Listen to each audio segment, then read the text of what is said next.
Good morning. Terry here again. I've been thinking this morning about a lesson I learned in counseling training. It has to do with sentences with the little three-letter word but, B-U-T.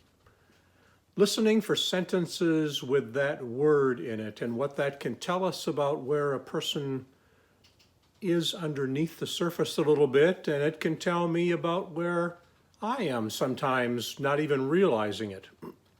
And the basic rule is this: when you hear a sentence spoken with the word but in it, disregard what happened, what was said before, and listen carefully to what was being said afterward.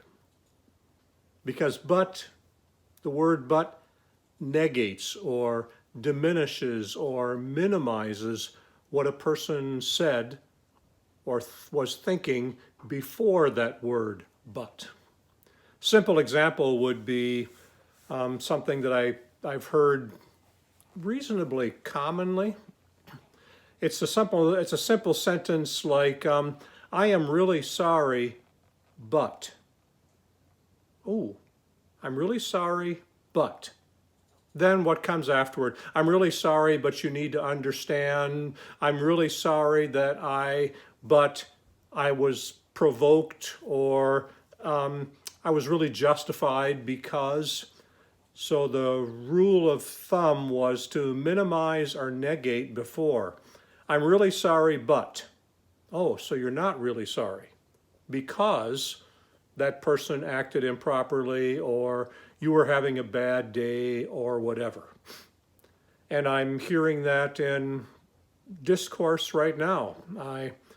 For example, we're still in the pandemic. I understand how important it is to wear masks and to keep social distance, but it's uncomfortable for me to wear a mask, but I don't like it, but I have rights, but it's just a conspiracy or people overreacting.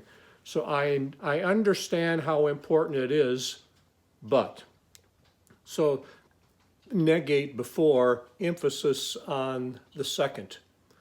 Or another troubling thing that I'm hearing quite strongly actually is, well, I don't like this person's character, what he says, how he acts, but I like what he does for me.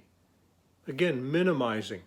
Character or wording is unimportant, or is much less important than getting what I hope for or what I want to happen. So it's easy to apply that toward others when I pay attention and say, okay, and I learned to do that in counseling. That when a person would say something, then add a but, okay, then it raised my awareness and say, now pay attention to this. There's something going on here. A person is aware of something, yet can't own it, or the person sees this as a priority, but there's a higher priority that negates or minimizes that.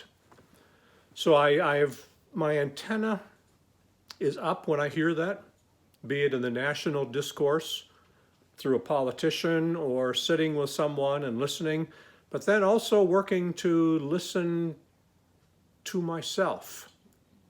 And I've been paying attention partially because I finished a first draft of a ebook that'll be coming out the next month or two.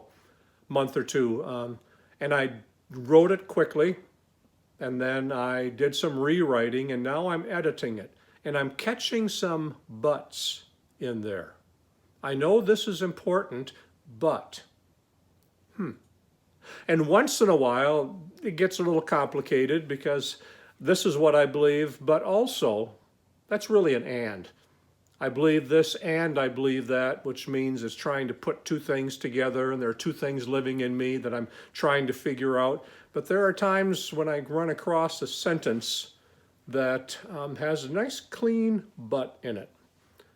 And it's helping me to pay attention to my internal dialogue, or when I share something with someone, that when I say the word but, I'm trying to catch it so that I hear myself say it or think it.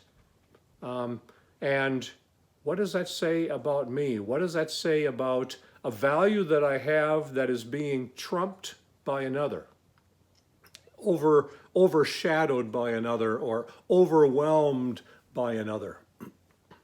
So I'd encourage you to listen for that little three-letter word, but, and people around you and in yourself. It can teach us a lot about our values, things that we know are important, but there are other things that negate things that are important to us.